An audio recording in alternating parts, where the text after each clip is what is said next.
modern marketing operations and optimizing sales and marketing operations with AI and maximizing efficiency. So please help me welcome Greg and Rick.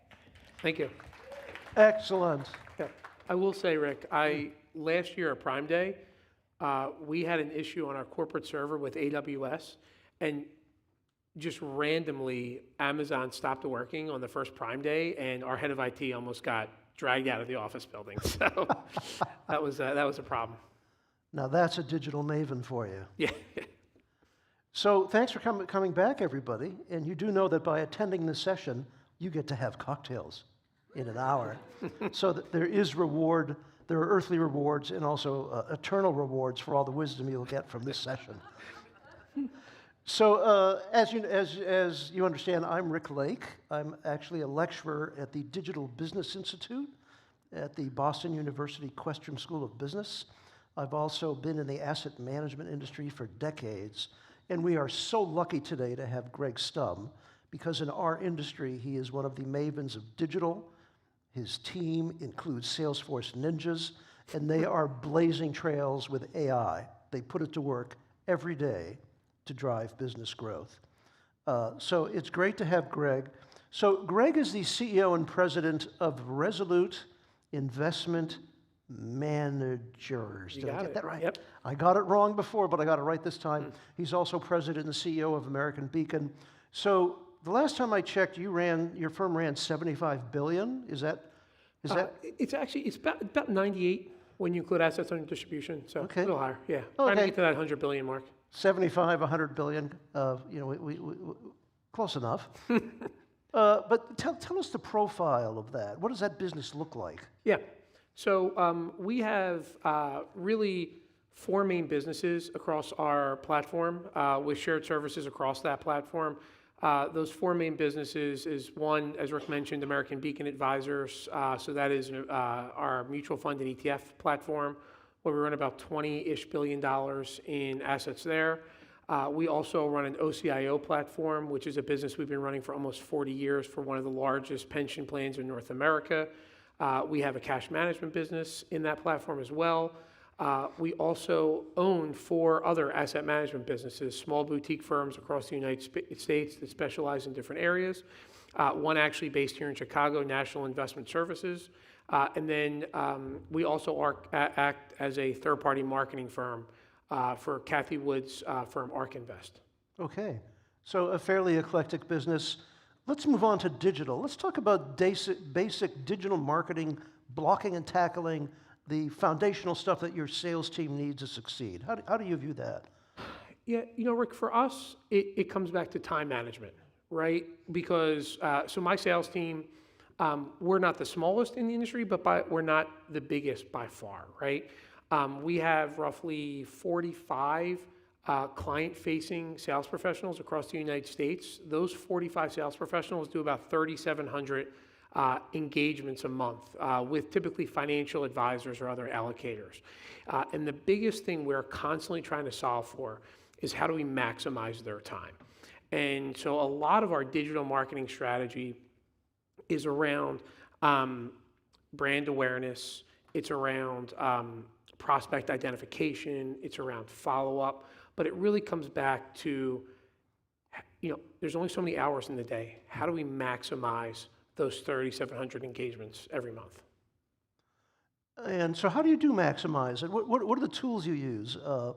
I know you folks use HubSpot, you use Salesforce, tools like Hey Dan. How does that help the salesperson moment to moment?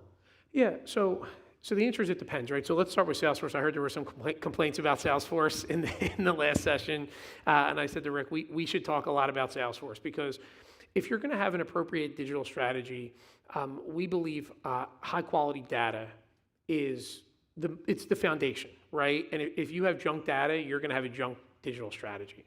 And there are two ways we provide data for our digital strategy. And the first is through Salesforce, right? So again, think about this. You're doing 3,700 engagements a month, every month for a decade. And that's what we've been doing in the financial advisor community. And every single one of those engagements, you put in high quality data into your CRM. that is invaluable, right? And I can go through a real life example of where that helped us a little later on if you'd like. But what we did, and my background is in sales management and product development, what we did is we spent a tremendous amount of time thinking about what is the most important things a salesperson can put into our CRM. Because if I ask a salesperson to put in 20 things, they'll put in nothing, right? But if I ask them to put in 5 things, they will put those in, but I have to figure out what are the most important 5 things for them to put in there. The second part to it is if they can't do it on this, they can't do it, right? Like that is just, that's just reality, right? I travel a ton. I carry my laptop, my iPad, 2 phones. They don't, right? They carry a bag with an iPad and some materials and their phone. And if they can't do it on their phone, they're not going to do it. So it was, first off, what is the most important information we need and how can they put it into their phone? And so we started with that, and then we started layering in tools to help improve that data. So you mentioned Hey Dan. Hey Dan is something we brought on about a year ago.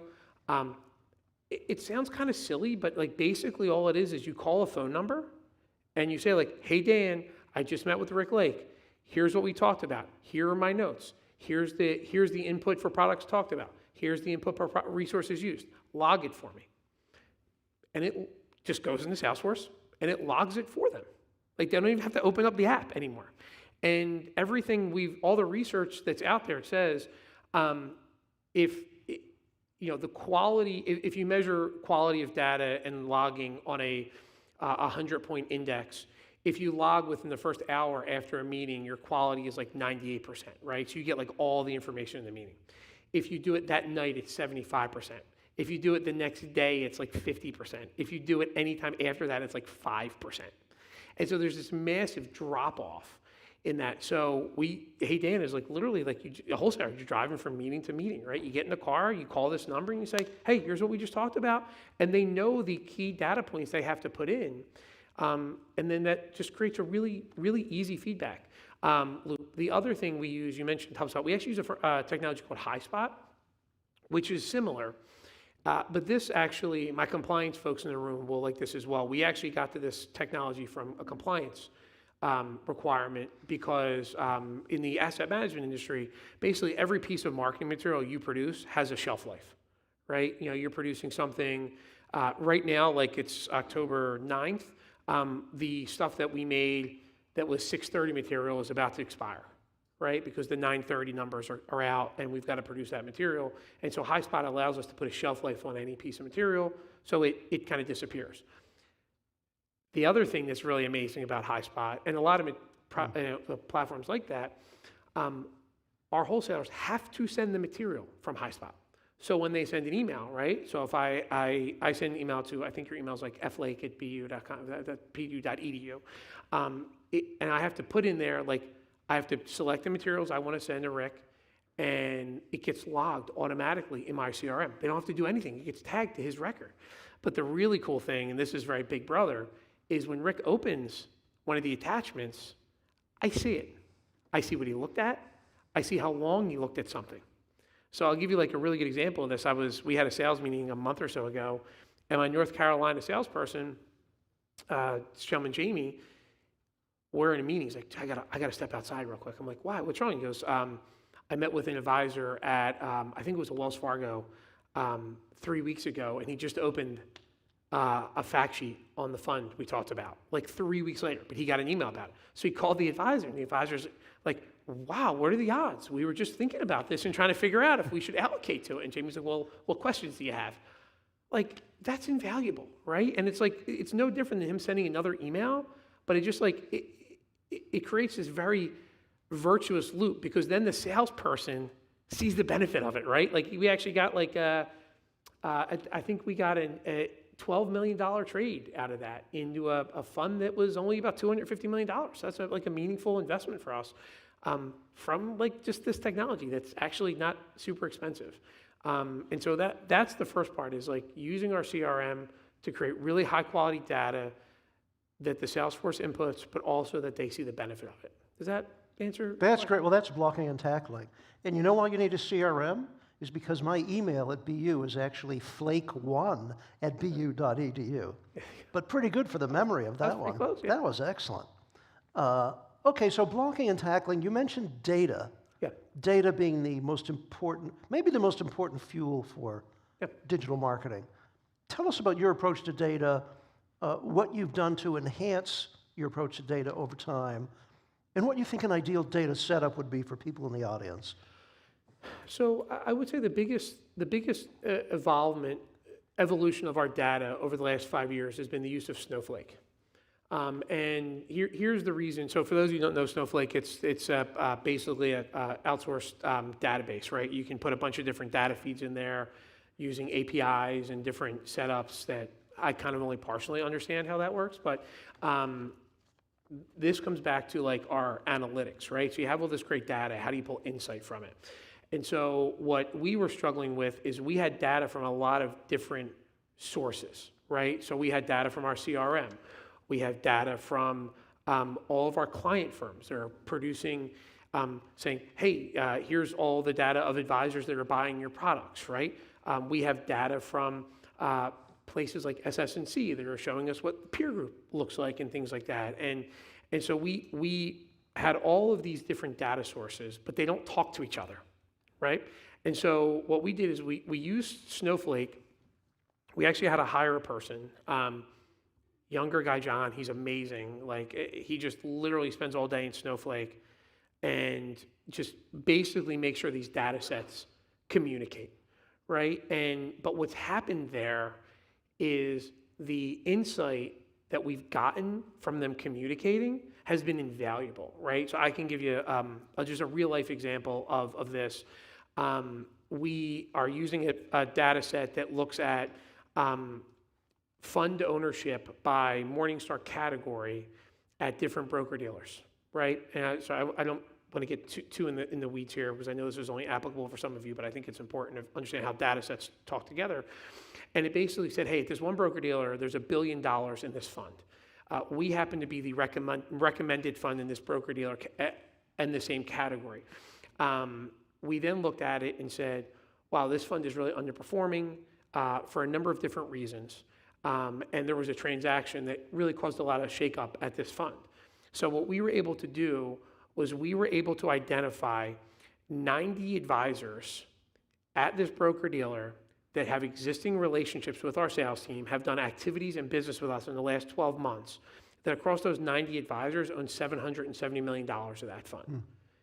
And then put a campaign together back into our CRM to say like, hey, call these 90 advisors and just help them realize the tax loss for their clients, because we could also track when they bought it basically, and we could see that most of them are at a loss, help them realize the loss for their clients, help to upgrade to something that their home office is recommending.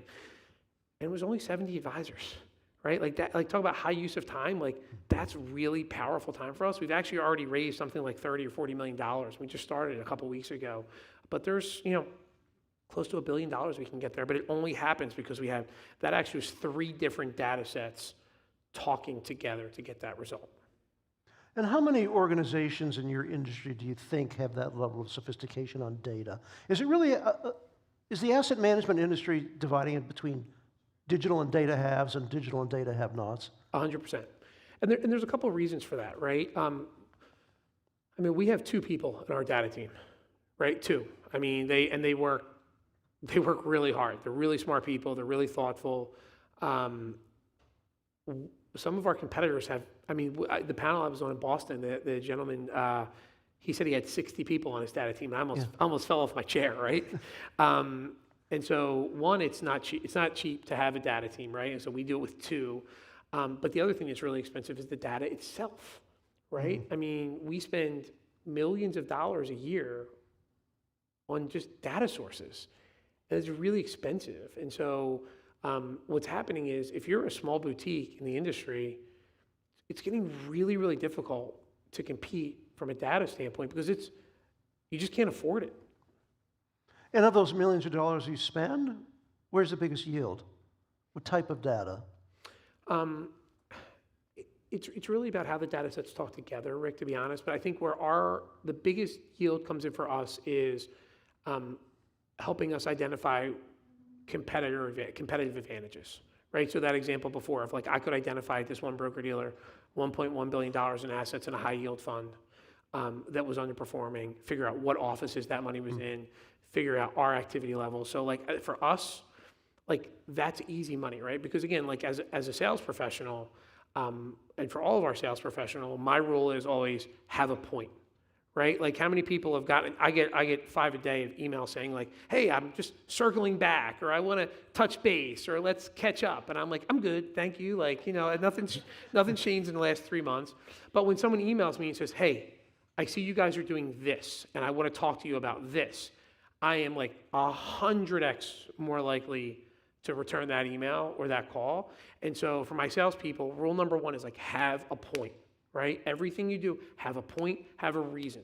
If you're gonna bother somebody, bother them because you're helping them, right? And so like to be able to say, hey, Rick, we did an analysis of your broker dealer. We noticed you have $50 million in a high yield fund that's had a portfolio manager change in the last 2 years, or clients are probably at a loss and is not recommended by our home office. That's a liability for you. We would love to help you take those assets, realize the tax loss for your clients, move it over to the fund your firm is recommending, remove that liability, and get your clients a better result. Like, everybody returns that email, right? Exactly. Yeah. So if you enhance their time and don't waste their time, you get a higher return on time. 1,000%, yes. There you go. Nice phrase. Let's move on to the brave new world, AI. How does your organization apply AI in the whole sales and marketing process? Yeah, so a couple ways, you know, as we fight tooth and nail with our head of digital security to incorporate AI. Well, I'll start with this, right? So again, yeah, I'm sure people have similar struggles with their firms where they're, you know, from a cybersecurity standpoint, AI is a 4-letter word, right? And they don't want to use any large language models because anything you put into, you know, ChatGPT is now available for anyone that use ChatGPT, right? And that's very applicable for a lot of places. And so the first thing with AI is we'll only use closed models and models where we can contractually guarantee that they will delete any data that we add to that model if we terminate the contract, right? So that is a minimum requirement for us. But so really where we're using AI most helpful today is in predictive models, predictive behavior models. So we use a program called Tiffin. We've been using it for about a year. And what Tiffin does is it scraps a number of different data sources, right? So they have full access to our Snowflake and all of our data. They also have access to some of our partner data, and they have access to website data. And basically what they do is they actually scrape data on all 300,000 advisors in our CRM and will basically say, hey, Rick looks like he's somebody that's probably about to buy a fund in high yield. You should call him. He's a 93 out of 100. And our salespeople will get a notice of like, hey, here's a hot lead. And so what it's doing is it's really just saying to us like, hey, this is a person you should call because all the behaviors there, whether it's their Google searches or whatever we can see on our website or our partners' websites, this is a very warm lead. And what's interesting is sometimes it's people we already know, right? And that was something like was a very challenging mindset for our sales organization where it was like, oh, Rick's a 94, but I already know Rick. And I'm like, okay, that's fine. You may know Rick, but what this program is telling you is Rick probably is set to buy something that we would offer. You need to talk to him about that. And so it was a great example of like someone maybe getting out of their comfort zone. And, you know, maybe you're a client of mine on the mutual fund side, but you've been doing all this work on SMAs. Like, I need to talk to you about SMAs because your behavior is showing that you're predicting that you are looking at SMAs. Does that make sense? Yeah, so that's interesting. I mean, you talked about a case earlier where one of your sales guys was in for a meeting and the system told him an advisor is looking at this material 3 weeks ago. So that's pretty specific. The advisor responded. What's the dynamic with the advisor if the AI system says this person has a high score and is likely to be about to do something, but the salesperson doesn't connect it to their own actions? Does they see that as valuable information, or do they see it as information from the beyond? How do they react? How do you get these salespeople to optimize what AI is telling them? Yeah. So you can lead a horse to water, but you can't make them drink, right? Like you can give a wholesaler all the tools in the world, but you can't make them use them unless you show them another wholesaler is using them with success, right? And so I've always been belief when I think about my management style and I think about different teams, momentum is the greatest tool for adoption I've ever seen, right? And so what I did was I went to 2 salespeople and said, just try this for me. People I've got good relationships with. And I was like, just do me a favor, do this. And if it works, shout it from the mountaintop. And if it doesn't, tell me I'm an idiot, because I am wrong about a lot of things. And it worked. And they got on our sales calls and were like, hey, I closed this $10 million ETF trade because Tiffin said this guy was a 92. And I didn't even know him, but I called him. Or what was even better, our New York guy got on and said, I closed an extra $20 million in ETFs with a guy that owned 5, and I thought he was tapped out and I didn't think he was going to buy anymore, but Tiffin told me he was a 99 to buy more.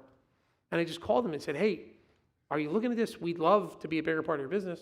And he put another 20 in.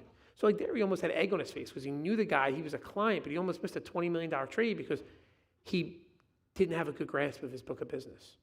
And so you get a couple people. It doesn't have to be in sales. It could be in any department, right? Like as soon as you have a department, you have 1 or 2 people saying, wow, this works for me. Everyone wants to do it. And like I'll go back to Snowflake, for example. We've had tremendous success in our sales organization with it. Now our finance team wants it, right? Now our legal team wants it. Our compliance team wants it. And so like one department had success and then all the departments are like fighting over who's next to be able to get Snowflake or to get Tableau. So getting back to AI, for example, what are the signals that AI is seeing that it can tell the salesperson this prospect is a 99, when the salesperson might not have empirical evidence? What is the AI tracking? Yeah, so what it's looking at, it's looking at a number of things, right? So it's looking at characteristics of people that already are doing this type of business, right? So it's looking at like things like your age, right? Things like your average client age, things like your average client account size, right? Because I'll tell you, higher average account size advisors want to use more separately managed accounts. Lower average account size advisors want to use more ETFs, right? And then it's looking at other products you own, right? So it's like saying, okay, here, Greg is already a client of Resolute Investment Managers.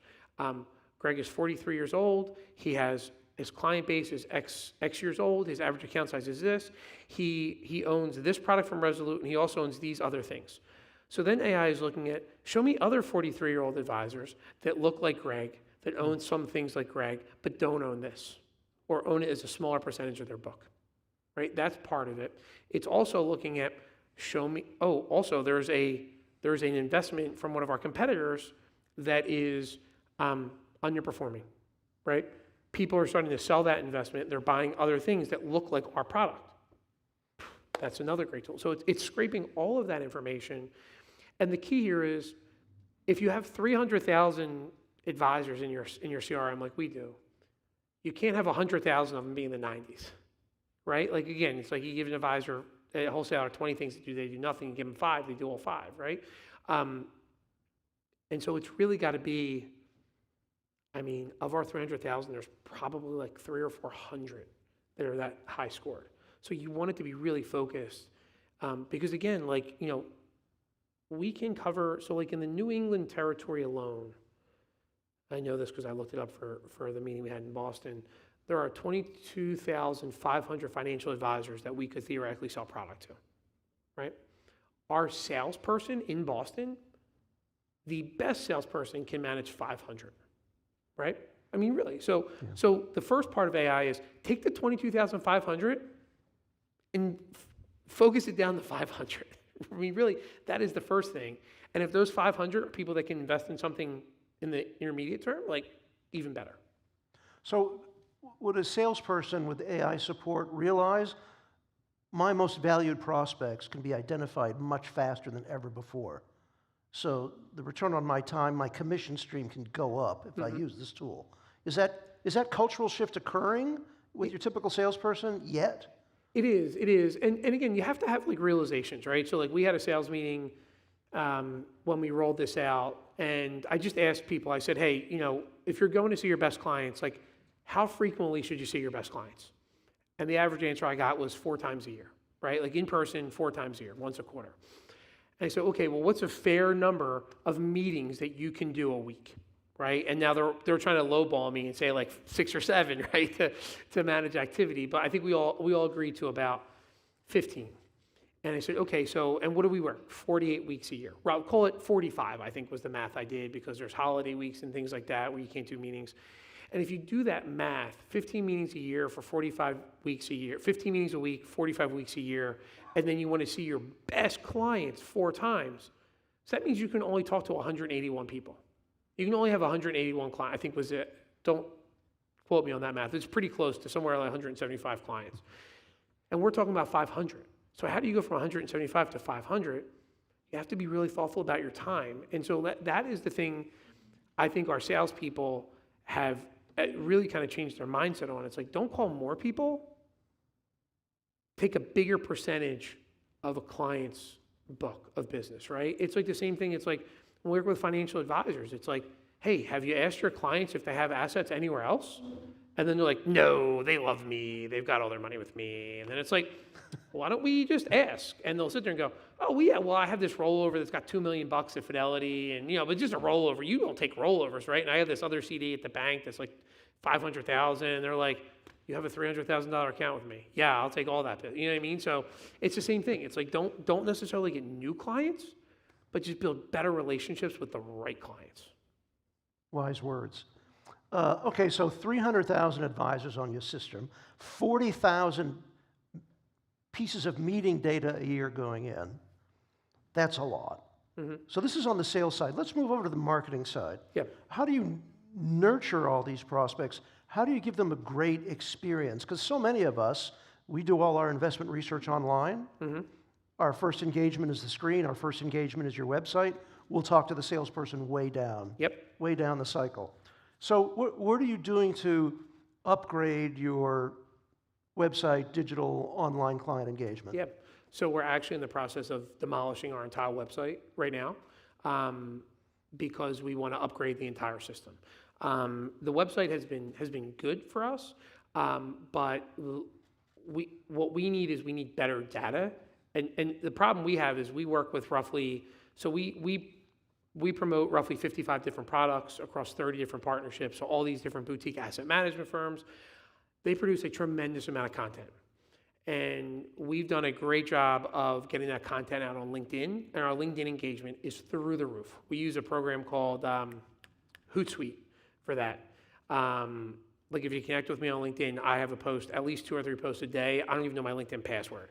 I swear to God, like we have people in Dallas. Every time I open LinkedIn, you're the first thing on my feed. It's like, what is Greg doing all day long? Yeah, Rick, I swear to God, I don't even know my password. If they changed it, if they changed it on me, like they could lock me out like that, I'd be in deep trouble.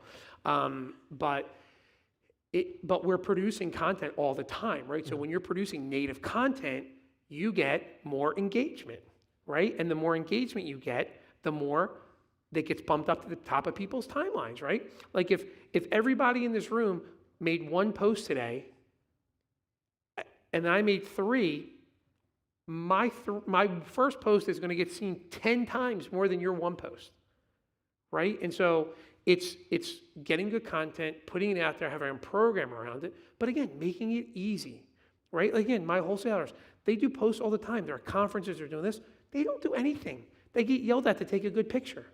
Right? I'm going to get in trouble because I didn't take a picture of us up here. I'll have to take it before we leave. But like that's, and then we do all the posts for them. And so that's a big part of it. But we are changing our website because we want to be able to scrape more data from the content we put there to feed back into AI in our systems. Wow. In 30 minutes, we have had a complete course on digital AI and technology to turbocharge distribution and asset management. Never before has so much information been delivered in 30 minutes in asset management distribution. We Thank talk you, Greg. fast. Yeah, that was great. I don't think we have any time for questions. We have 48 seconds, which is a nice way of saying, stop talking. Thank you, Greg. Really appreciate Thank you. it. That was great. That was great. Super.